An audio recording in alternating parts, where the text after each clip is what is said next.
Olá, povo de Deus, quarta-feira da 10ª semana do Tempo Comum, 12 de junho de 2024. A nossa reflexão de hoje é a partir do primeiro livro dos Reis, capítulo 18, de 20 a 39, Mateus 5, de 17 a 19. O episódio de hoje, envolvendo o profeta Elias, é conhecido como sacrifício no Monte Carmelo. Depois de muito tempo fugindo da fúria do rei Acabe, Elias se apresenta para um embate decisivo. Uma vez mais, o povo estará colocado em situação de escolha, de decisão. Acabe convocou todos os filhos de Israel e reuniu os profetas de Baal no Monte Carmelo. Então Elias, aproximando-se de todo o povo, disse: Até quando andareis mancando com os dois pés? Se o Senhor é o verdadeiro Deus, segui-o. Mas se é Baal, segui a ele.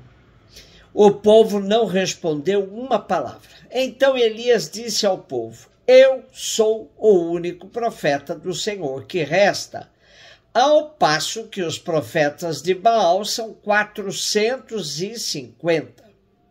E Elias manda pegarem 2 novilhos para o sacrifício. Os profetas de Baal teriam que invocar seu Deus para pôr fogo numa fogueira com o novilho. Depois, Elias faria o mesmo gesto.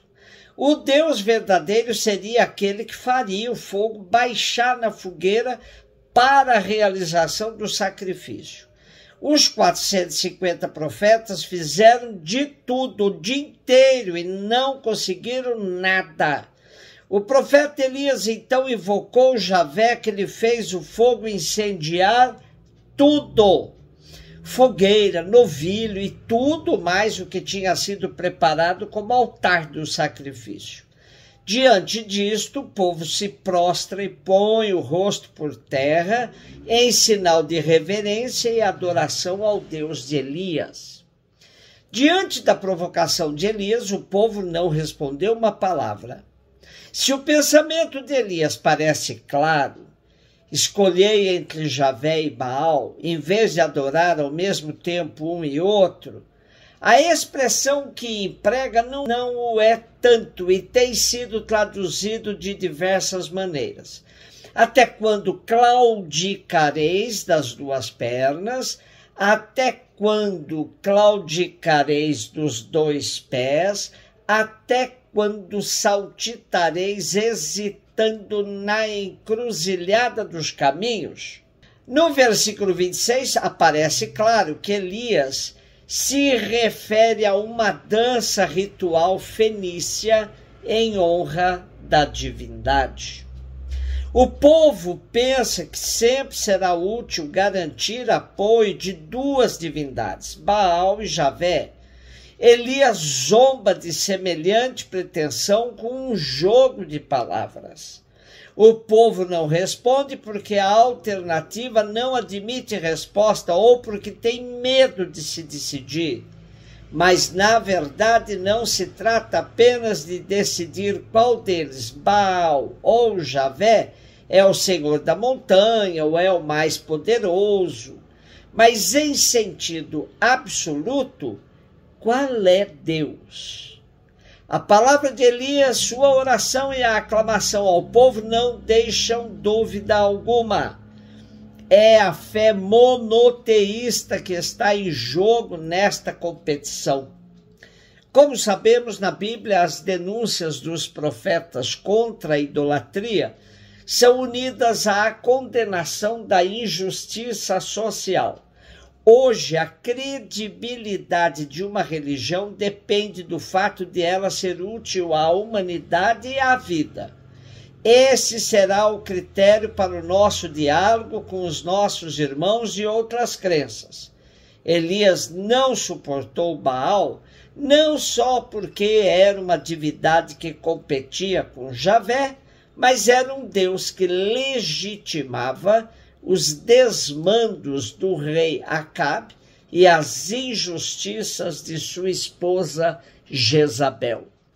Mateus 5, 17 e 19. Naquele tempo disse Jesus aos seus discípulos: não penseis que vim abolir a lei e os profetas.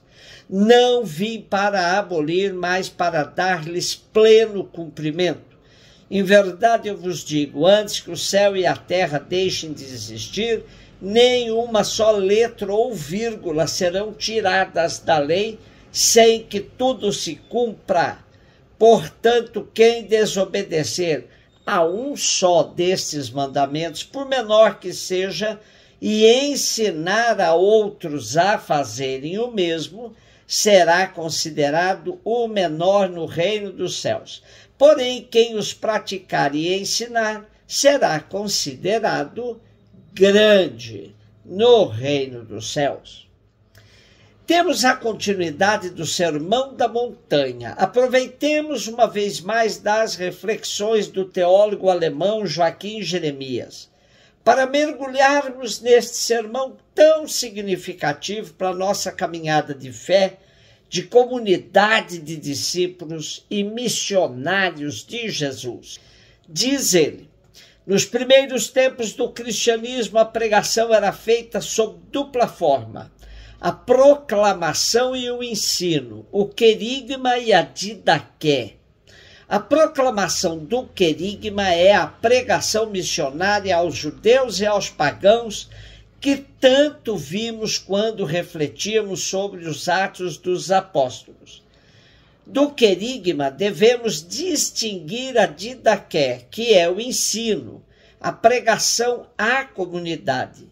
Se o querigma se destina aos de fora, a didaqué é para os de dentro. Tomemos dois exemplos, um de querigma e outro de didaqué. O mais antigo resumo de querigma encontra-se em 1 Coríntios 15, de 3 a 5. Jesus morreu pelos nossos pecados conforme as Escrituras e foi sepultado.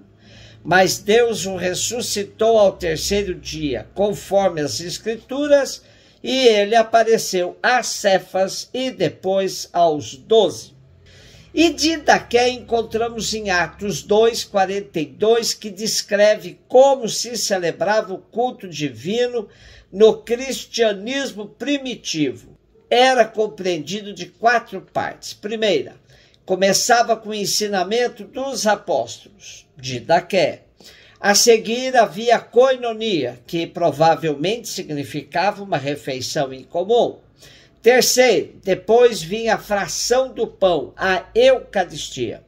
Quarto, e para terminar, as orações. A didaqué, o ensino e a instrução situam-se, pois, no início da celebração. É bom levarmos em conta que a didaqué compreende o conteúdo do querigma, aquilo que deve ser ensinado à comunidade.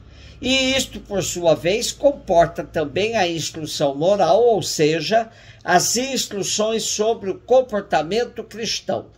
Como conteúdo da didaqué, também tínhamos a doutrina dos sacramentos e a do fim dos tempos, e a argumentação pelas Escrituras e a vida de Jesus. Não nos esqueçamos, querigma para os de fora, didaqué para os de dentro. Funcionava como um catecismo. Se o Sermão da Montanha é um catecismo para uso dos aspirantes ao batismo ou dos neófitos, é necessário que alguma coisa o tenha precedido. O que precedeu foi a proclamação do Evangelho, o que precedeu foi a atração vitoriosa da Boa Nova, foi a conversão. Agora sim, podemos ler o Sermão da Montanha inteirinho dos capítulos 5 a 7 de Mateus, sabendo que a radicalidade do sermão está no fato de que se dirige aos de dentro, de quem é cobrado mais. Não é para provocar conversão, mas para instruir convertidos. Depois disso, ficamos com uma pergunta existencial, tal como: mas quem consegue praticar tudo isso?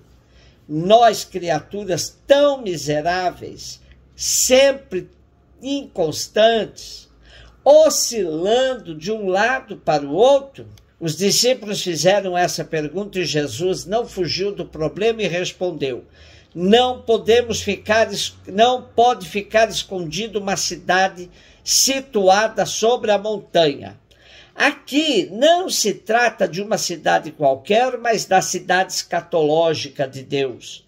Sua luz se espalha sobre o mundo, vós pertenceis a ela.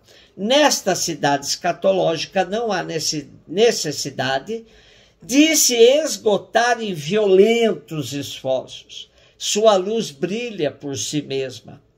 Releia o trecho do Sermão da Montanha que temos hoje como leitura do Evangelho e responda: quem é o menor e quem é considerado grande no reino dos céus? Um beijo no seu coração.